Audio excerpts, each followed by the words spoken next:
आज जो चीज हम डिस्कस करेंगे वो असल में है आपके पास टोरिसेलिस थ्योरम, और ये असल में एक एप्लीकेशन है बर्नौलीज इक्वेशन की।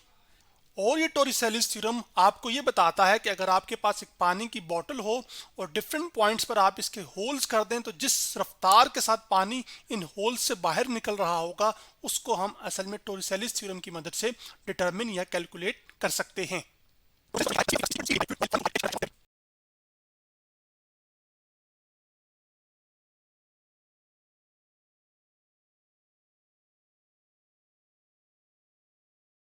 यानी कि वो रफ्तार जिसके साथ पानी इन होल्स में से बाहर निकल रहा होगा उसको असल में हम कहते हैं स्पीड ऑफ इफ्लक्स। और ये जो स्पीड ऑफ इफ्लक्स है वो इस स्पीड के बराबर होगी जब जो एक फ्लूइड या पानी असल में हासिल करता है जब वो किसी हाइट h में से गिर रहा हो, और उसके ऊपर जो लगने वाली फोर्स है वो सिर्फ और सिर्फ कौन सी फोर्स हो, ग्रेविटेशनल फोर्स हो। और वो ग्रेविटेशनल फोर्स हमेशा किस तरफ एक्ट करती है, डाउनवर्ड।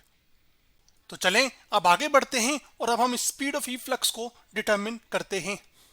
तो मान लीजिए कि आपके पास यहां पर एक ये पानी का कंटेनर है, और पानी बजाते खुद क्या है, फ्लूइड है, और ये पानी इस जगह तक भरा हुआ है। तो फिर मैं कह सकता हूं कि यह है कंटेनर कंटेनिंग फ्लूइड। अब इसमें से हम जहां तक पानी भरा हुआ है उसमें से एक पॉइंट इसको चूज कर लिया हमने, जैसे कि ए पॉइंट, और एक पॉइंट हम इसको चूज कर लेते हैं जहां पर आप होल क्रिएट करेंगे, क्योंकि यहीं से तो पानी क्या करना है, बाहर निकलना है। अब होल का जो मुतबादिल नाम है वो ऑरफाइस भी है, तो कहीं होल लिखा जाएगा और कहीं ऑरफाइस लिखा जाएगा, जबकि दोनों का मतलब एक ही है। अब कंटेनर की बेस से लेकर जहां तक ये पानी भरा हुआ है इसको असल में हम कह रहे हैं हाइट h1, जो कि मैं एक गाढ़े कलर से, जैसे कि यहां पर इससे क्या कर रहा हूं, वाजिया कर रहा हूं, जो कि आपके पास यहां पर भी मेंशन है कि ये हाइट क्या है, h1।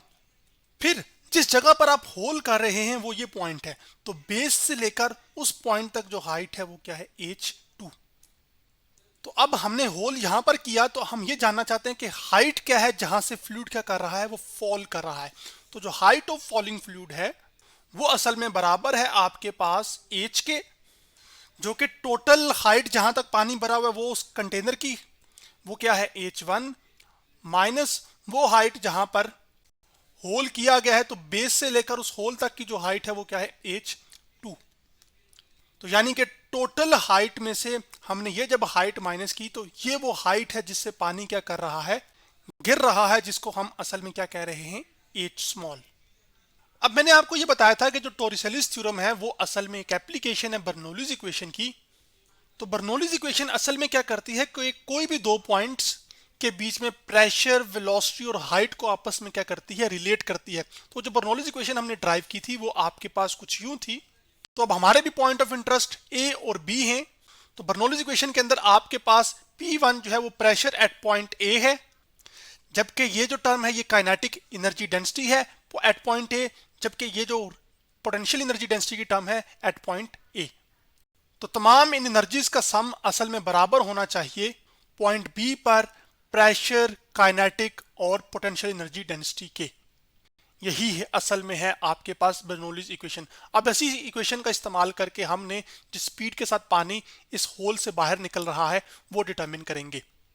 तो अभी हम ये मान रहे हैं कि जो हमारा कंटेनर है वो ओपन कंटेनर है, यानी कि ऊपर से खुला हुआ है, यानी कि हवा से या एटमॉस्फेयर से ये क्या है, एक्सपोज है। तो इस पॉइंट पर जो प्रेशर है वो असल में फिर हम ये मान रहे हैं कि वो है P1, और ये जो P1 है ये असल में बराबर होगा एटमॉस्फेरिक प्रेशर के, जो कि एटमॉस्फेयर लगा रहा होगा या एक्सर्ट कर रहा होगा इस वाटर पर, जो कि सरफेस ऑफ द कंटेनर पर मौजूद है।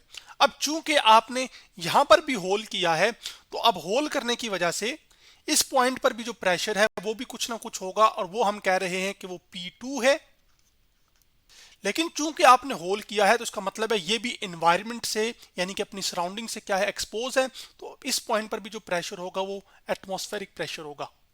तो P1 और P2 इसका मतलब है वो असल में क्या है, वो सेम ही है, क्योंकि एटमॉस्फेरिक प्रेशर है। इस वजह से आपके पास होगा ये बुनियादी तौर पर कि आपके पास जो बर्नौलीज इक्वेशन के अंदर P1 की टर्म है लेफ्ट हैंड साइड पे वो असल में कैंसिल हो जाएगी बर्नौलीज इक्वेशन की राइट हैंड साइड पे जो सेकंड टर्म लिखी है P2 की, वो वाली उससे। क्यों? क्योंकि दोनों प्रेशर्स असल में क्या है, वो सेम है। और क्यों सेम है? क्योंकि दोनों ही पॉइंट्स ए और बी इन्वायरमेंट से क्या है, एक्सपोज हैं, तो जो प्रेशर है वो असल में एटमॉस्फेरिक प्रेशर है। अब इस पॉइंट ए पर जिस स्पीड के साथ फ्लूइड फ्लो कर रहा होगा या नीचे आने की कोशिश करेगा या आ रहा होगा, वो असल में हम अब ये मान रहे हैं कि वो v1 है, जबकि जो पॉइंट बी है इस पर जो स्पीड जिससे फ्लूइड बाहर निकल रहा है इस होल से, वो स्पीड क्या है, वो v2 है। जबकि इस हिस्से का जो एरिया है वो असल में a1 है, जबकि जहां होल है उसका जो एरिया है वो a2 है। तो हम इक्वेशन ऑफ कॉन्टिन्यूटी का इस्तेमाल करके, जो कि आपको ये बताती है कि जहां पर आपके पास एरिया ज्यादा होगा यानी कि वहां पर फिर वेलोसिटी क्या होगी, वो कम होगी, यानी कि एरिया और वेलोसिटी एक दूसरे के क्या है, इनवर्सली प्रोपोर्शनल है। तो इस पॉइंट पर या इस हिस्से में आपके पास एरिया क्या है, ज्यादा है, तो जो फ्लूइड की वेलोसिटी है v1 वो इन पॉइंट्स पर क्या है, वो फिर कम होगी। इसके बरक्स इस पॉइंट पर जहां पर आपने होल किया है, यहां पर एरिया क्या है, स्मॉल है, तो वेलोसिटी क्या होनी चाहिए, वो लार्ज होनी चाहिए। अभी हम ये मान रहे हैं कि चूंकि इस पॉइंट का या इस हिस्से का एरिया बहुत ज्यादा है, तो जो वेलोसिटी v1 है वो असल में कम है, और बी पॉइंट पे जो वेलोसिटी है जिससे पानी बाहर निकल रहा है वो स्पीड ज्यादा है। लेकिन जो वेलोसिटीज का फर्क है वो असल में बहुत ही ज्यादा है। क्यों? क्योंकि एक बड़ा एरिया है यहां पर और जबकि यहां पर ये स्मॉल एरिया है। तो जो v1 है वो असल में आपके पास बहुत कम है या ना होने के बराबर है v2 से, जिस स्पीड के साथ पानी इस होल से बाहर निकल रहा है। इस वजह से हम इस पॉइंट पर ए पर आपके पास जो v1 है इसको ऐसे ही ट्रीट कर सकते हैं जैसे जीरो है। इसको आप यूं भी समझ सकते हैं जैसे कि आपके बैंक अकाउंट में 1 करोड़ रुपया हो और उसमें आप 1 रुपया डाल दें या कम कर दें तो कोई खास फर्क नहीं पड़ेगा, क्योंकि वो 1 रुपी क्या है, वो निग्लेक्टेबल है। इसी तरह यहां पर भी जिस स्पीड के साथ पानी बाहर निकल रहा है वो रफ्तार बहुत ज्यादा है बानिस्बतन इस रफ्तार के, जो कि पॉइंट ए पर v1 है। इस वजह से पॉइंट ए पर ये जो काइनेटिक एनर्जी डेंसिटी की टर्म है, जो कि मोशन की वजह से एनर्जी होती है पार्टिकल्स की, उसको हम काइनेटिक एनर्जी कहते हैं। और किसी गिवन वॉल्यूम के अंदर कितनी काइनेटिक एनर्जी है उन पार्टिकल्स की, उसको असल में हम क्या कहते हैं, काइनेटिक एनर्जी डेंसिटी। तो अब चूंकि v1 ही जीरो है तो इस वजह से ये टर्म या एक्सप्रेशन ये भी क्या हो जाएगा, खत्म हो जाएगा। तो अब हमारे पास मोस्ट सिंप्लीफाइड फॉर्म रह जाएगी और वो ये रह जाएगी कि जो रो है वो आपके पास असल में आ जाएगा रो GH1, और रो GH1 क्या है, potential energy density at point A having height h1, यानी कि हाइट की वजह से जो एनर्जी होती है वो पोटेंशियल एनर्जी होती है, लेकिन एक गिवन वॉल्यूम के अंदर जो पोटेंशियल एनर्जी होती है उसी को हम क्या कहते हैं, पोटेंशियल एनर्जी डेंसिटी। तो वो बराबर आ जाएगी एट पॉइंट ए पे, बराबर आ जाएगी असल में पॉइंट बी पर आपके पास जो काइनेटिक एनर्जी डेंसिटी है, जो कि मोशन की वजह से है, क्योंकि फ्लूइड इस होल से क्या कर रहा है, वो फ्लो आउट कर रहा है। तो 1/2 आ जाएगी, साथ रो जो कि डेंसिटी है फ्लूइड की, साथ आ जाएगा v2 का स्क्वायर, और साथ आपके पास आ जाएगा रो GH2, क्योंकि अभी भी ये पॉइंट किसी हाइट पर है तो इस पॉइंट पर भी पोटेंशियल एनर्जी डेंसिटी कुछ ना कुछ होगी, और वो कितनी है, रो GH2। अब हम आगे बढ़ते हैं, और हमारा तो इंटरेस्ट चूंकि उस स्पीड से ना, जो स्पीड के साथ पानी बाहर निकला जो कि v2 है, तो फिर ये जो टर्म इधर प्लस हो रही है उधर जाकर क्या हो जाएगी, माइनस। तो मैं राइट हैंड साइड को पहले लिख सकता हूं क्योंकि left hand side right hand side के क्या है, बराबर। तो 1/2 रो v2 का स्क्वायर, तो 1/2 रो v2 का स्क्वायर इक्वल आ जाएगा आपके पास रो g जो कि एक्सेलरेशन ड्यू टू ग्रेविटी होती है h1, माइनस आपके पास आ जाएगा रो GH2। तो अब अगर आप देखें तो राइट हैंड साइड पर आपके पास रो और जी की जो टर्म है वो दोनों में मौजूद है, तो आपके पास कॉमन आ जाएगी। तो रो जी आपके पास कॉमन आ गई, और साथ आपके पास आ जाएगा h1 माइनस h2। अब अगर आप देखें, गौर करें, तो आपके पास लेफ्ट हैंड साइड में भी रो की टर्म मौजूद है और राइट हैंड साइड पे भी रो की टर्म मौजूद है, तो एक दूसरे से क्या हो जाएंगी, कैंसिल। जबकि जो 2 का फैक्टर इधर डिवाइड हो रहा है वो उधर जाके क्या हो जाएगा, मल्टीप्लाई। तो आपके पास आ जाएगा v2 का स्क्वायर जो कि असल में बराबर आ जाएगा 2g, और साथ आपके पास h1 माइनस h2 क्या है, ये वो हाइट है जिससे फ्लूइड क्या कर रहा है, यानी कि पानी क्या कर रहा है, फॉल कर रहा है, जो कि बराबर किसके है, h के। तो यहां पर क्या आ जाएगा, साथ h।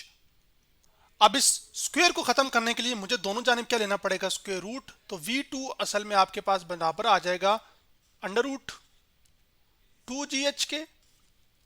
तो ये दोनों तरफ मैंने स्क्वायर रूट ले लिया।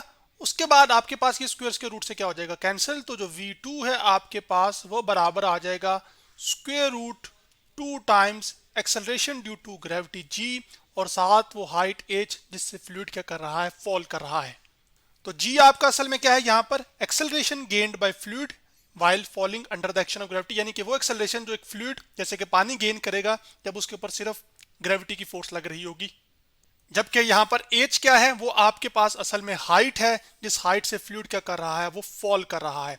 और v2 क्या है, ये वो स्पीड ऑफ इफ्लक्स है जिसके साथ पानी इस होल से असल में बाहर निकल कर आ रहा है, या जिस स्पीड के साथ बाहर गिर रहा है। तो ये तीनों को मैंने आपके सामने रिलेट करके आपको बता दिया। इसका मतलब है जितनी हाइट असल में आपके पास फॉलिंग फ्लूइड की ज्यादा होगी तो उतनी ही स्पीड जिसके साथ पानी गिर रहा होगा वो भी फिर क्या होगी, वो ज्यादा होगी। और जितनी आपके पास हाइट फॉलिंग फ्लूइड की वो कम होगी, असल में स्पीड भी उतनी ही कम होगी। जैसे कि इस तस्वीर में आपने वो जो हाइट मेजर करनी है ना, वो पानी जिस पॉइंट कंटेनर यहाँ जिस जगह तक भरा हुआ है, यानी कि पानी जहां तक इस कंटेनर में भरा है वहां से शुरू करना है और जिस जगह पर आपने होल किया वो वाली हाइट लेनी है। ऐसा नहीं करना कि नीचे से हाइट मेजर कर रहे हो आप। होल अब आपने ऊपर किया तो नीचे वाला पानी का कहां से बाहर निकलेगा, समझ रहे हैं ना मेरी बात आप। आइए इसी चीज को एक मिसाल से डिमॉन्स्ट्रेट भी कर लेते हैं। जैसे मैं, आप और आपका कोई दोस्त है, तो मैं आपका टीचर हूं तो टीचर के लिए मैं टी का लफ्ज इस्तेमाल कर लेता हूं। आप अली हैं तो आपके लिए मैं ए का इस्तेमाल कर लेता हूं। आपका जो दोस्त है वो भट्ट है तो उसके लिए हम बी का इस्तेमाल कर लेते हैं। अब मैं आपको ना ये पानी की बोतल देता हूं और मैं कहता हूं जी कि आपने क्या करना है कि किसी एक ऐसे पॉइंट पर होल करें जहां पर पानी सबसे ज्यादा रफ्तार के साथ क्या करेगा, वो फ्लो करेगा। तो अली साहब क्या करते हैं कि अली साहब इस पॉइंट पर होल कर देते हैं जिसको हम पॉइंट ए भी कह सकते हैं। तो वो देखता है कि पानी जो है वो इस हाइट से क्या करता है, वो फॉल करता है इधर, ठीक है, और उसकी कुछ रफ्तार वो मेजर करता है जो कि हम देखते हैं कि वो जी 20 मीटर पर सेकंड है। अब भट्ट साहब के पास एक ही ऑप्शन है, या तो वो इससे ऊपर सुराख करें या फिर इससे नीचे करें। तो भट्ट साहब डरे सहमे जो है ना वो इस पॉइंट बी पर होल कर देते हैं। तो वो ये देखता है कि जो पानी की रफ्तार है जिसके साथ वो बह रहा है या फ्लो आउट कर रहा है, अब वो ज्यादा है उससे जिस पॉइंट पर होल उसके दोस्त अली ने किया था।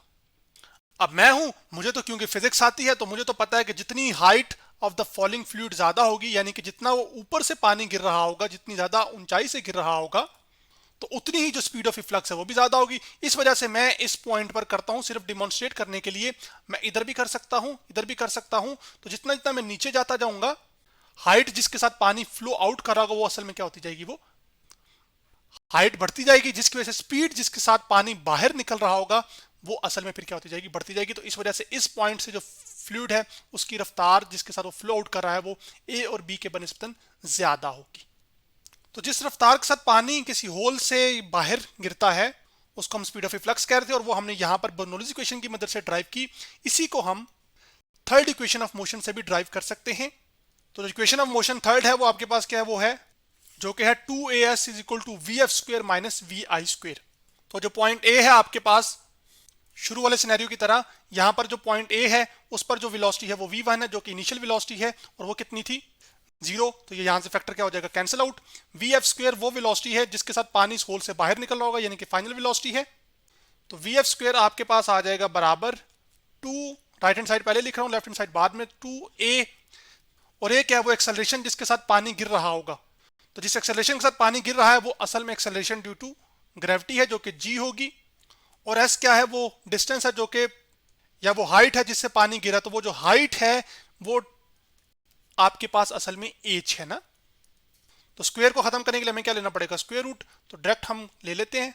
तो स्क्वायर आपका स्क्वायर रूट से क्या हो जाएगा, कैंसिल आउट हो जाएगा। तो जो वी एफ है यानी कि जो फाइनल वेलोसिटी है जो कि आपके पास बी पॉइंट पर है, या v2 है, वो असल में एक ही बात है सारी की सारी। तो वो असल में सेम वो वेलोसिटी आ गई है जो आपने असल में बर्नौलीज इक्वेशन की मदद से हासिल की थी, यानी कि इसी रफ्तार के साथ पानी क्या कर रहा है, वो होल से बाहर निकल रहा है, जो कि बराबर है square root 2 times of acceleration due to gravity और साथ हाइट। और सेम रिजल्ट आपको इक्वेशन ऑफ मोशन जो कि थर्ड इक्वेशन ऑफ मोशन है उससे मिल रहा है। फर्स्ट और सेकंड इक्वेशन ऑफ मोशन जो कि आपके पास v f is equal to v i plus a t जबकि s is equal to v i t plus half a t square है। ये इक्वेशन हमने इस वजह से इस्तेमाल नहीं की क्योंकि असल में इनके अंदर टाइम का फैक्टर मौजूद है, जबकि हमारी पूरी डिस्कशन में अभी तक हमने कोई टाइम की बात नहीं की। इस वजह से बेहतर ये थी कि हम थर्ड इक्वेशन ऑफ मोशन इस्तेमाल करते। तो आज हमने टोरिसेलिस थ्योरम के बारे में डिस्कस किया।